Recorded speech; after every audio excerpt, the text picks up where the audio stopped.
예, 오늘이 교회력으로 무슨 날이죠? 예. 목사님, 예, 오늘 성령 강림 주일입니다. 오순절. 예. 오늘이 너무 중요한 날이에요, 사실은. 그래서 오늘 설교를 통해서 그 얘기를 좀 하려고 합니다. 오순절이라는 말의 뜻은 50일이라는 말이죠. 우리가 순이라는 말은 열흘입니다. 열흘. 우리가 초순, 중순, 하순 한 달을 셋으로 나누자 열흘씩. 그래서 오순절 하면은 50일이라는 뜻입니다. 보통 부활절서부터 7주가 지나면 77이 49일이잖아요. 그 다음 날이 50일째 오순절이 되는 거예요. 부활절과 오순절의 관계를 알려면 먼저 유대교의 절기를 좀 알 필요가 있어요. 여러분, 유대교의 3대 절기, 그럼 뭐가 되겠어요? 첫 번째, 유월절이죠. 유월절서부터 이어지는 무교절, 같은 절기예요. 이것은 지금 기독교로 만약에 바꾼다면 바로 부활절이에요. 둘째는 칠칠절 혹은 맥추절이라고 하는 절기가 있습니다. 이걸 기독교로 바꾸면 오순절이에요. 말씀드린 것 같이 7주간 77이 49, 7주간을 지난달에서 칠칠절이라고 얘기하기도 하고요. 또 이 오순절에는 보리를 이렇게 수확한 첫 번째 수확을 보리 수확을 한다 그래서 맥추절이다 이렇게 부르기도 했다는 거죠. 어찌 보면 유월절은 죽음에서 살아난 날이라고 볼 수 있습니다. 죽음의 사자가 애굽의 모든 장자들을 죽일 때 유대인들은 문설주와 임방에 양의 피를 발라서 그 죽음의 저주에서 벗어나지 않습니까? 그러므로 유월절을 죽음에서 살아난 부활절로 비유할 수 있는 거죠. 그 후에 50일이 지나서 첫 열매 보리를 수확하게 됩니다. 이날을 오순절 성령 강림절에 비유할 수 있는 거예요. 하나님께서 성령을 내려주심으로 은혜를 받게 된 거죠. 그러니까 믿음의 열매가 맺혔다 이런 의미에서 첫 보리를 수확하는 이런 맥추절과 일맥상통해 있는 거다 이런 얘기입니다. 이건 좀 다른 얘기입니다만 우리나라에서도 이렇게 첫 보리가 있게 되는 바로 그때쯤 혹은 그 전을 뭐라고 불렀죠? 보릿고개라고 불렀죠. 보릿고개 춘궁기. 가을에 추수를 하게 되는 그때를 한가위, 추석 아닙니까? 이때는 먹을 게 굉장히 풍부해요. 그래서 우리가 옛말에 한가위만 같아라 이런 말이 있었잖아요. 살기 좋단 말이에요. 그런데 이제 겨울이 지나고 이제 봄이 되면서 그걸 다 먹어버렸어. 그때부터 제일 살기 어려웠다는 거예요. 그래서 이제 먹을 게 없으니까 상가 들에 나가서 온갖 풀을 다 뜯어 먹었잖아요. 그게 곧 뭡니까? 그게 나물이란 말이에요. 나물. 우리 한국 사람들 별로면 나물 다 있잖아요. 먹을 게 없어서 풀들을 다 뜯어 먹은 거예요. 그래서 우리 목숨을 부지를 한 거예요. 그때를 보릿고개라고 했습니다. 우리나라 트롯 가수 중에서 진성이라는 사람이 있습니다. 이 사람이 자신이 어렸을 적에 그 굶었던 그 어려운 시절을 생각하면서 보릿고개라는 노래를 만들었어요. 그 가사 중에 일부를 제가 한번 소개를 해드리겠습니다. 아야 뛰지 마라 배 꺼질라 가슴 시린 보릿고개 길 줄임배 잡고 물 한 바가지 배 채우던 그 시절을 어찌 사셨소 촉은 목피의 그 시절.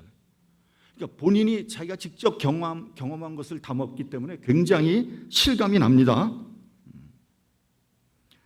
진성이라는 가수는 1960년생이에요. 저보다 5살 어린 사람입니다. 그때도 보릿고개가 있었다는 거예요. 그 실제로 제가 초등학교 다닐 때 저희 반에 점심 도시락을 싸오지 못하는 사람들이 있었어요. 그래서 그 당시 학교에서 노란 옥수수빵을 나눠준 기억이 납니다. 혹시 제 나이 또래 사람들 옥수수빵 먹어봤죠? 학교에서 나눠줬던 거?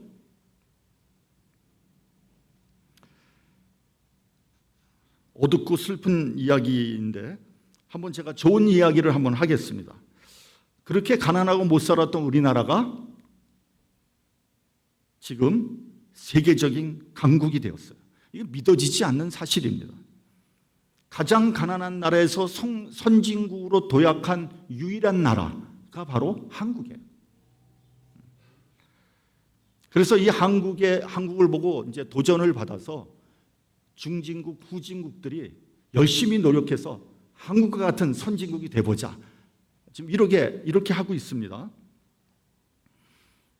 참고로 그 세계적인 경제지 포브스가 2025년도 세계에서 가장 강력한 국가 글로벌 파워 10개국을 선정을 했습니다. 이 순위는 경제 규모, 군사력, 기술 혁신, 생산 능력, 외교적인 영향력, 문화적인 역량 등을 종합적으로 평가한 거예요. 1위가 어디겠어요? 네? 1위. 미국이죠. 압도적인 1위. 미국입니다. 요즘 세계적인 지도력과 역량을 다소 손상받았지만 그래도 미국은 타의 추종을 불허합니다. 2위는 어디겠어요? 중국입니다.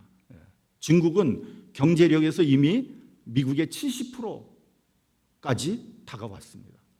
그리고 그들의 계획에 따르면 2030년에서 2035년 사이에 중국이 경제적으로 세계 1위를 차지할 거다. 이런 야심찬 계획을 가지고 있어요. 3위는 누구겠어요? 어느 나라? 러시아. 맞아요. 잘하네. 러시아가 비록 경제적으로는 약하지만 군사력에 있어서는 미국과 자웅을 겨루는 나라 아닙니까? 그렇다면 4위는 어디겠어요? 4위. 예? 너무 앞서나가. 독일이에요, 독일. 독일은 유럽의 최강국입니다. 기술력에 있어서는 세계 최고예요, 지금도. 5위는 누구겠어요? 어디겠어요? 영국입니다. 썩어도 준치. 한때 세계를 제패했던 해가 지지 않는 나라 영국 5위입니다. 그래서 1위부터 5위까지 정말 세계적인 강국이죠. 그럴듯하다. 고개가 끄덕여집니다. 그렇다면 6위는 어느 나라겠어요? 네, 놀랍게도 한국이에요. 한국은 군사력, 기술력, 제조업, 문화적인 역량이 이미 세계 수준에 와 있는 거예요. 특히 반도체 수요가 폭발적으로 증가하면서 한국이 아마 세계 넘버 3까지 올라가지 않나 그런 장밋빛 예상을 한번 해보는 거죠. 여러분 그 세계 어딜 가도요 사우스 코리아 그러면 너무 좋아한다는 거예요. 정말 이건 놀라운 일이고 하나님의 기적이에요. 7위가 프랑스예요. 문화와 예술의 나라 프랑스 7위. 8위가 어디겠어요? 우리의 동경, 우리의 선망의 대상이었던 일본이에요. 일본. 9위는 사우디아라비아, 10위는 이스라엘이에요. 9위, 10위는 좀 어그리가 안 돼. 뭐 얘기가 엉뚱한 데로 나갔습니다만 다시 돌아가서 유대인의 세 번째 절기 뭐죠? 유월절, 그 다음에 맥추절, 칠칠절, 그 다음에 초막절입니다. 장막절이라고도 합니다. 그러니까 본격적인 추수를 끝나고 지내는 절기로 기독교로 얘기한다면 추수감사절이에요. 풍족한 시기지만 온 가족이 초막에서 지내면서 과거 광야 40년의 그 고난을 기억하는 그런 절기입니다. 지금도 보수적인 유대인들은 집 뒷마당에 초막을 지어놓고 초막절을 지키고 있습니다. 여러분 가끔 유대인 그 집을 가면 뒤에 초막 이렇게 혹은 뭐 정자 이런 걸 지어놓은 집들이 있어요. 그 초막절을 지키는 거예요. 유대인이라면 이 최소한 이 세 절기 중에 한 번쯤은 예루살렘 성전을 순례하면서 하나님께 예배를 드렸던 거죠. 우리는 여기서 특별히 부활절과 오순절의 관계를 한번 생각을 해봐야 돼요. 예수님의 제자들은 예수님의 부활을 자신의 두 눈으로 똑똑히 확인했어요. 근데 그 자리에 없었던 도마라는 사람은, 도마라는 제자는 예수님의 부활을 믿지 못했어요. 그래서 뭐라 그랬습니까? 내가 그 손의 못자국을 보며 내 손가락을 그 못자국에 넣으며 내 손을 그 옆구리에 넣어보지 않고는 믿지 아니하겠노라. 이렇게 얘기했어요. 의심 많은 도마답죠? 그러나 여러분 누군들 안 그러겠어요? 부활하셨다는데 그걸 어떻게 믿냔 말이에요. 믿을 수 없는 얘기 아닙니까? 그래서 부활하신 예수님이 다시 나타나셨어요. 그래서 도마에게 내 손가락을 못자국에 넣고 내 손을 내 옆구리에 넣어보라 이렇게 말씀하셨어요. 그때 도마가 아주 유명한 신앙 고백을 하죠. 나의 주시며 나의 하나님이십니다. 놀라운 신앙 고백이에요. 유대인으로서는 할 수 없는 그런 신앙 고백을 했어요. 그런데 그 신앙 고백 후에 예수님께서 카멘트를 다십니다. 뭐라 그러시냐면 너는 나를 본 거로 믿느냐? 보지 못하고 믿는 자들이 복되도다. 그렇게 말씀하셨어요. 근데 이 말씀을 이렇게 보면요, 저는 예수님이 굉장히 뒤끝이 있는 분이다. 전 그렇게 뒤끝이 있어. 예수님은 자기가 하고 싶은 말은 이렇게 하시는 분이야. 이게 무슨 말이야? 야, 너는 봤기 때문에 믿느냐? 보지 못하고 믿는 자들이 더 복되다. 그러니까 우리들이 더 복되다 이런 얘기예요. 그런 말씀을 하신 거예요. 그렇기 때문에 여러분 예수님의 부활은 역사적인 사실입니다. 제자들은 예수님의 부활을 자기 눈으로 직접 목도했기 때문에 부인할 수 없었어요. 여러분 이 정도 되면 예수님의 부활에 목숨을 걸만하지 않습니까? 근데 이상하게 제자들은 부활을 목도하고 난 다음에도 두려워서 벌벌 떨었어요. 그리고 심지어는 물고기 잡으러 갈릴리 호숫가로 다 갔어요. 도마도 쫄래쫄래 따라갔어요. 왜 그랬을까? 아마도 하나님의 사역보다는 먹고 사는 문제가 더 급했는지도 모릅니다. 그런데 오순절 성령 강림이 있고 난 다음에 제자들은 완전히 다른 사람이 됩니다. 3년 동안 예수님과 함께 했던 그 사건들이 새롭게 느껴지고 새롭게 깨달아진 거예요. 그리고 그 귀한 진리의 말씀에 사로잡히게 됩니다. 이후부터 제자들은 복음을 전하는 위대한 사도로 변모하게 되죠. 그렇기 때문에 이 부활절과 오순절의 관계를 연결해서 생각하는 것이 매우 중요한 일이에요. 여러분 부활절은요 객관적인 지식이고 역사적인 사실이에요. 그러나 오순절은 주관적인 체험이고 내 심령에 임한 사건이에요. 성령께서 내 심령에 임한 사건이에요. 그렇기 때문에 신앙은 객관적인 성경 지식과 주관적인 체험이 합쳐져야 되는 거예요. 아무리 성경을 많이 알고 신학적으로 풍부해도 그 믿음이 나를 움직이지 못한다면 그 사람을 신앙인이라고 할 수 없어요. 그래서 성경 지식은 많고 말은 잘하는데 가슴이 싸늘한 사람들이 있어요. 삶 속에 거듭남의 역사가 없는 거예요. 내 마음속에 증거가 없고 생명력이 없는 거예요. 교회 안에도 그런 분들이 많습니다. 이런 사람은 부활절은 알고 있지만 오순절은 모르는 거예요. 반대의 경우도 있어요. 뭔가 열심히 있어, 뜨거움이 있어요. 가슴이 뜨거워졌어요. 그래서 노방전도도 하고 뜨겁게 기도도 하는데 금방 실족해버려요. 왜 그럴까요? 성경 지식이 약하고 기초가 약하기 때문에 그런 거예요. 그러니까 기초가 약하니까 금방 넘어지는 거예요. 이런 사람들이 이단에 잘 빠져요. 뭔가 뜨거운 거, 뭔가 새로운 거, 그런 걸 찾아다니다가 성경 지식이 기초가 없으니까 이단에 훅 빠져버린단 말이죠. 진리가 뭔지를 모르는 거예요. 여러분, 이단에 속한 사람들 얼마나 뜨겁습니까? 여러분 한번 가보셨어요, 이단? 엄청 뜨겁습니다, 여러분. 정말 몸 바쳐서 헌신하고 봉사해요. 전도도 얼마나 열심인지 몰라요. 그래서 새로운 사람이 오면 너무너무 잘해주는 거예요. 지극정성으로 돌보는 거예요. 그러니까 그런 것을 처음 간 사람 처음 느껴보던 난생 처음. 그럼 어떻게 되겠어요? 헷가닥 넘어가는 거죠.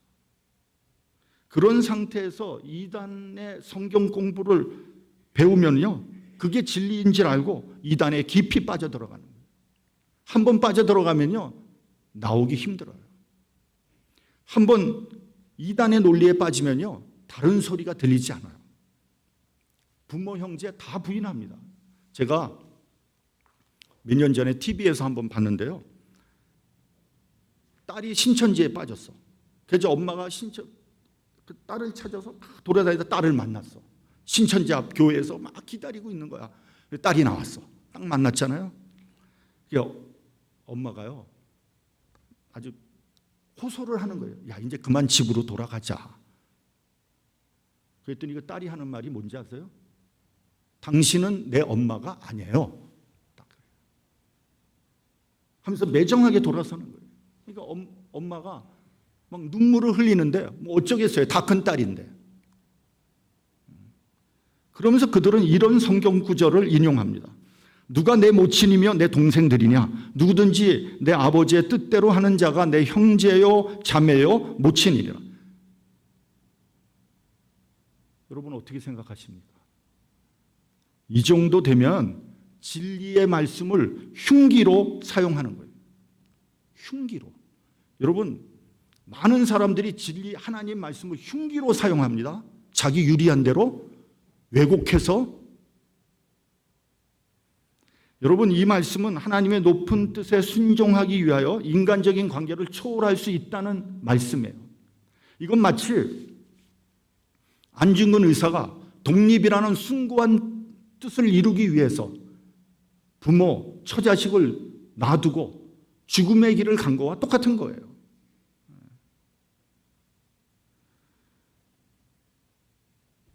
신천지에 죽을 치고 앉아 있으면서 그게 무슨 부모, 형제 관계를 초월할 수 있는 하나님의 뜻이 됩니까? 말도 안 되는 논리죠. 그런데 한번 이단에 빠지면 이런 자명한 논리조차 통하지 않는 거예요. 우리 오늘 본문 1절을 같이 봉독을 하겠습니다. 본문 1절.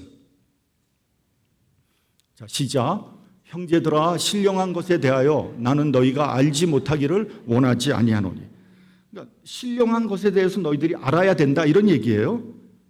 신령한 것이라는 헬라어를 보면 푸니마티코스라고 돼 있어요. 영어로 한번 푸니마는 영이자 영. 근데 영어로 한번 번역을 하면 spiritual matter 이런 뜻이에요.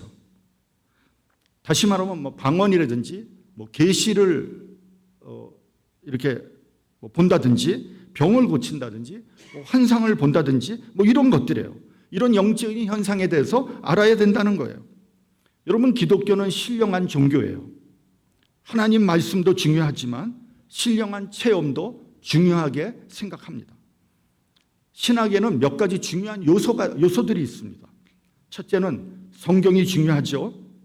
하나님 말씀이 우선돼야 돼요. 둘째는 체험이에요. 성경을 보면 많은 영적인 체험이 나옵니다. 체험을 무시하면 안 됩니다. 셋째는 전승입니다. 전통입니다. 그 대표적인 것이 세례와 성찬이에요. 세례와 성찬의 역사를 거슬러 올라가면 예수님 시대까지 올라갔죠. 예수님은 요단강에서 세례받지 않았습니까? 그리고 예수님께서 십자가 지시기 전날 밤 제자들과 마지막 만찬을 하지 않습니까? 거기서 성찬이 유래됐잖아요. 그러니까 그 역사가 2000년을 거슬러 올라가게 되는 거죠. 우리의 예배도 마찬가지입니다.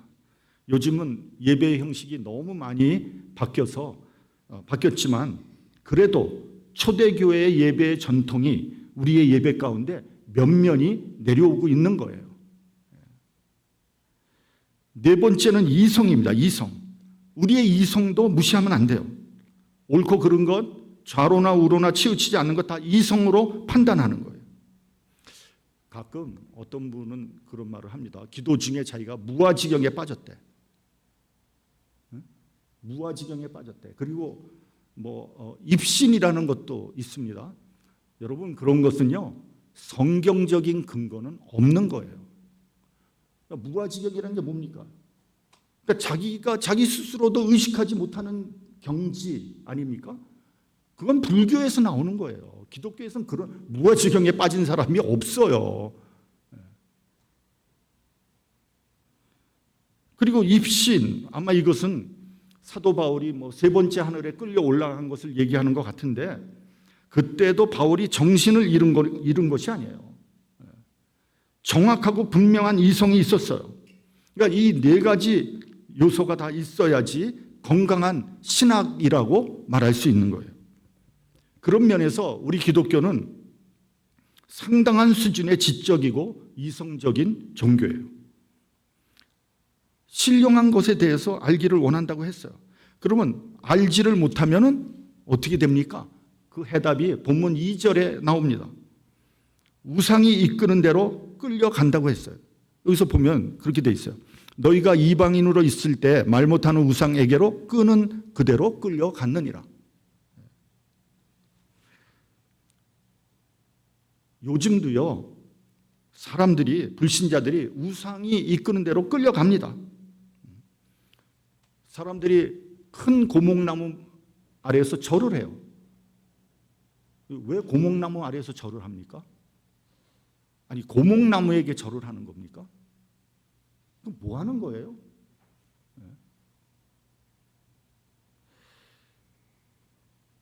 산신령에게 절하고 바다 용왕에게 절합니다. 이사를 갈 때도요 점쟁이에게 날짜를 받아요. 소위 길일이라는 거예요. 왜 그날에 이사를 가야 되는지 아무도 몰라요. 왜 꼭 그날이어야 합니까? 그걸 물어보지도 못해요. 만약에 물어보면 부정탄다 그러니까. 사주팔자 봅니다. 사주팔자. 제가 우리 큰아들이 한국에서 이 선을 보자고 이게 두고 왔어. 한국에서. 그러니까 제가 목사라는 거 알고 그분도 교회도 권사님인가 그래. 그랬더니 그럼 한국 나가는 길이니까 한번 선을 봅시다. 그랬더니 태어난 날과 시와 그거를 보내달라는 거에서 그거 왜요? 그랬더니 궁합을 봐야 된대. 세상에, 예수 믿는 사람들이 정신없는 거 아니에요? 혹시 지금 여기도 궁합 사주팔자 보고 있는 사람 있는지 몰라.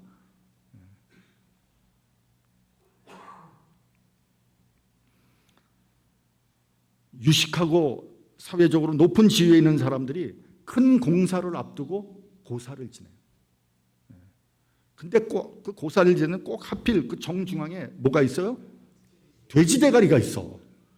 그 앞에서 절을 하는 거예요. 이거 돼지 대가리한테 절을 하는 겁니까? 뭐 도대체 어떻게 되는 거예요, 이게? 누구한테 절을 하는 겁니까?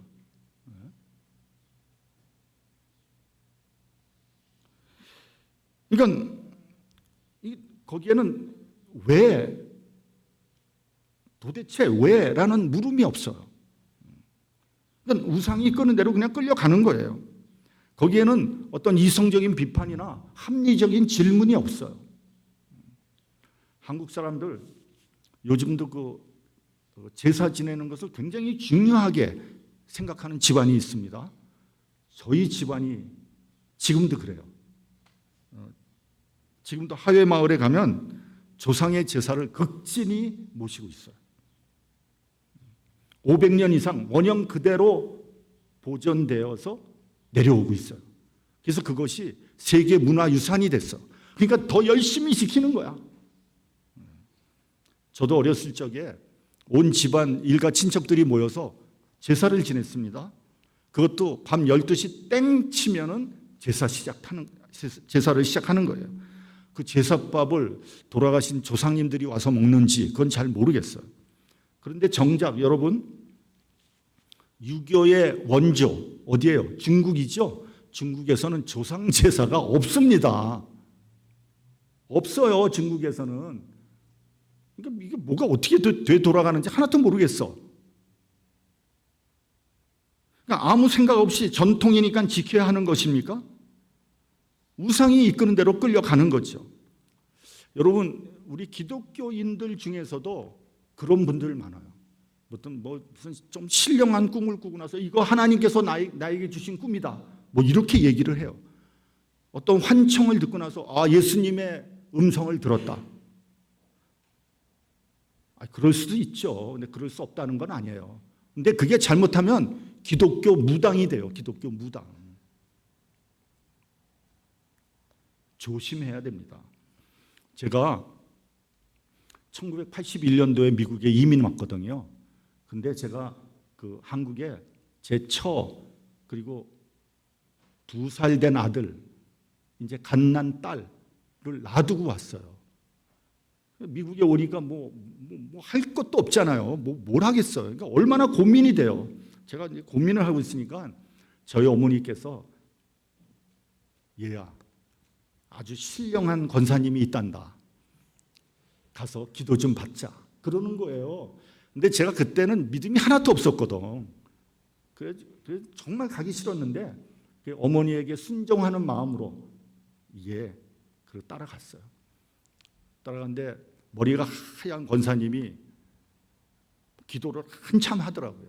그러더니 제 얼굴을 이렇게 많이 쳐다보면서 평안도 사투리로 애미 나이 때문에 정신이 없구나. 이렇게 얘기하시는 거예요. 이게 뭐지? 아니, 나는 한국에 두고 온 제 처와 어린 갓난애 둘 생각하느라고 정신이 없는데 내가 무슨 여자 생각을 하고 있다. 이게 무슨 소리야 도대체. 그래서 이거 기독교도 무당 같다. 그런 생각을 한 적이 있어. 그 옛날에.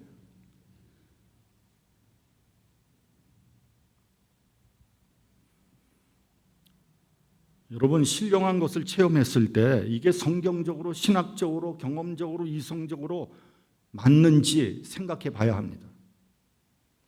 꿈 한 번 꾸고 나서 하나님의 계시를 받았다 이렇게 떠들면 안 되는 거예요. 신령하다고 무작정 다 끌려가서는 안 되는 거예요. 여러분, 어떤 분이 병 고친다 거기 무작정 그러면 안 되는 거예요. 성령의 역사는 신령합니다. 그러나 신비롭다고 다 성령의 역사는 아니잖아요.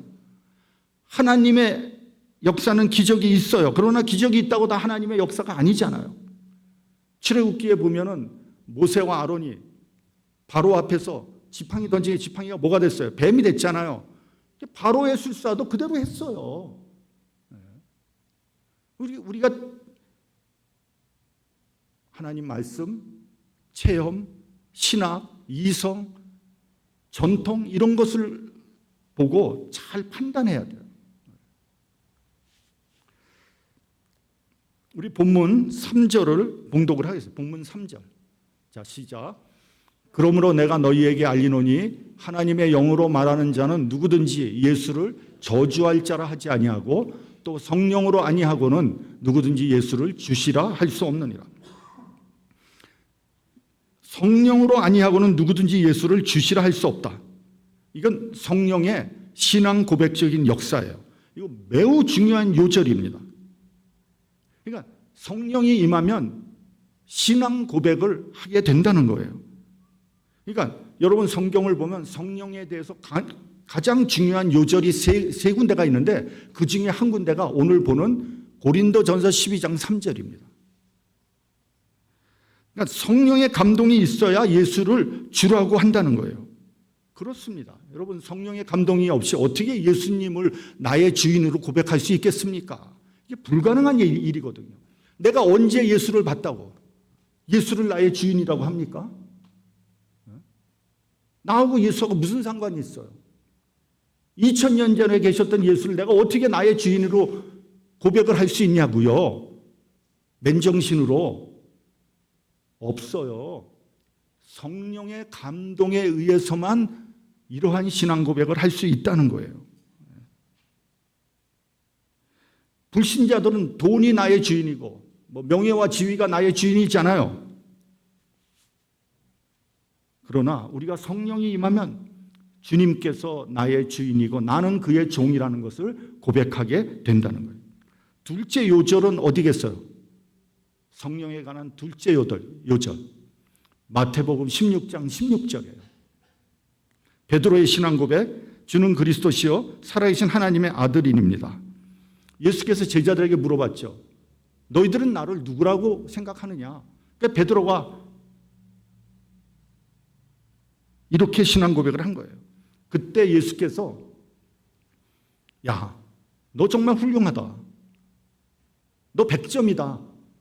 너 내 수제자 맞다. 이렇게 칭찬하지 않고요. 이를 내게 알게 한 이는 혈육이 아니요 하늘에 계신 내 아버지시니라. 이렇게 말씀하셨어요. 다시 말하면 성령께서 너로 하여금 그것을 알게 하신 것이다. 그러니까 여러분 주가 그리스도요 살아계신 하나님의 아들이라는 신앙 고백은 역시 성령의 감동에 의해서만 나올 수 있는 신앙 고백이다 이런 뜻이에요. 세 번째 요절은요 로마서 8장 9절의 말씀이에요. 누구든지 그리스도의 영이 없으면 그리스도의 사람이 아니니라. 그러니까 그리스도의 영, 성령의 경험이 없는 사람은 그리스도인이 아니라는 거예요. 여러분 우리가 성령의 감동을 받으면서 우리가 성경을 믿게 되는 거예요. 성령이 내 마음을 감동하면 십자가 사건이 나의 사건이 되는 거예요. 아, 예수께서 십자가에 돌아가신 것이 나의 죄 때문에 돌아가셨다 하는 것은 성령의 감동에 의해서 믿어지는 거예요. 그렇지 않으면 그것 안 믿어져요. 그게 무슨 십자가에서 돌아가신 거하고 나하고 무슨 상관이 있냔 말이에요.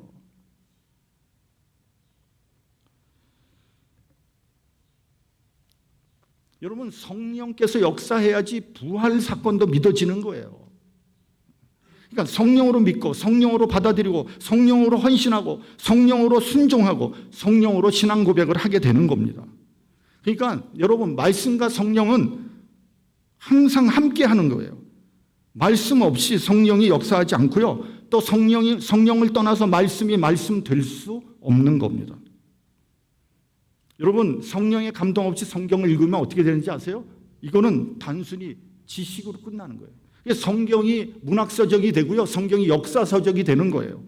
아무런 감동도 없고 믿음이 생길 수가 없는 거예요. 성령의 역사가 있어야지 하나님 말씀이 하나님 말씀으로 들리는 거예요. 성령이 역사할 때 교회가 교회되는 겁니다. 그래서 오순절 성령 강림 사건이 너무너무 중요한 사건이에요. 제가 지난주에 우리 교단 목사님을 만났습니다. 근데 그 목사님의 아버지도 목사님이었어요. 근데 그분은 이제 1982년에 미국으로 이민을 왔는데 그때 그 목사님이 뭐 중학교 1학년인가 2학년인가 그때였대요. 그때부터 그 아버님이 개척교회를 계속 해온 거예요. 그런데 그 교회의 모든 일을 이 아들이 담당했다는 거예요. 주보 만드는 일, 교인 라이드, 뭐 주일학교 교사, 유스그룹 리더. 그러니까 이 아들이 부목사의 일서부터 사찰의 일까지 다 한 거예요. 개척교회니까 거기다 학교 다녀야죠. 돈도 벌어야 되죠. 그러니까 아버지의 사역이니까 도와드려야 하는데 너무 지치고 성질나고 짜증이 나는 거예요. 그래서 이 사역을 도대체 언제까지 내가 해야 되나? 하나님 앞에 엎드려 기도했다는 거예요. 하나님의 사역을 하는데 기뻐야 되는데 정말 짜증나 미치겠습니다. 이거 어떻게 하면 좋겠습니까? 아버지 앞에서 짜증을 부릴 수도 없고 기도했다는 거예요. 기도 막 하는데 어느 날 성령께서 그 목사님의 심령에 임하게 된 거예요. 예배하고 찬양하는데 눈물이 막 쏟아지고 회개가 막 일어나더라는 거예요. 너무 창피해가지고 뭐 닦고도 계속 너무 창피해서 화장실에 가서 세수하고 뭐 안 흘린 것처럼 이렇게 하고 다시 들어가도 계속해서 눈물이 나오더라는 거예요. 근데 이분이 얘기하기를 자기는 절대 안 우는 사람이라 그러더라고요. 근데 눈물이 본물처럼 터져 나오면서 하나님의 은혜가 그 마음속에 충만하게 임하게 되더라는 거예요. 그런 일이 있은 다음에 이 목사님은 결국 의대를 가려고 했던 것을 포기하고 신학교를 갔고요. 프린스턴 신학교 가게 됐고 결국 목사가 되었다고 합니다. 여러분, 성령의 역사 없이 목사 노릇 못합니다. 절대 못합니다. 제가 오늘 이렇게 설교하는 거 좋아서 설교하는지 아세요? 성령께서 하라 그러니까 하는 거예요. 제가 우리 교회 다시 왔을 때 너무 오기 싫었어요. 사실은. 난리가 났는데 제가 오고 싶었겠어요? 거기다 온갖 이상한 소문이 돌고 성령의 역사 없이 교회 사역 감당할 수 없습니다. 그러니까 여러분 오늘 교회 나왔어. 오늘 예수를 믿었다고 해도 말씀과 성령이 함께해서 바른 신앙 고백을 할 때 그 사람은 이미 그리스도인이에요. 그런데 아무리 교회 오래 다녔다고 해도 성령의 역사가 없으면 그리스도인이 아닌 거예요. 여러분, 성령의 역사가 아니고는 예수를 나의 주인으로 고백할 수 없어요. 성령의 감동으로 봉사하고 성령의 감동으로 신앙생활하고 성령의 감동으로 예수를 나의 주로 고백하는 저와 여러분이 되시기를 주님의 이름으로 축원합니다. 기도하겠습니다.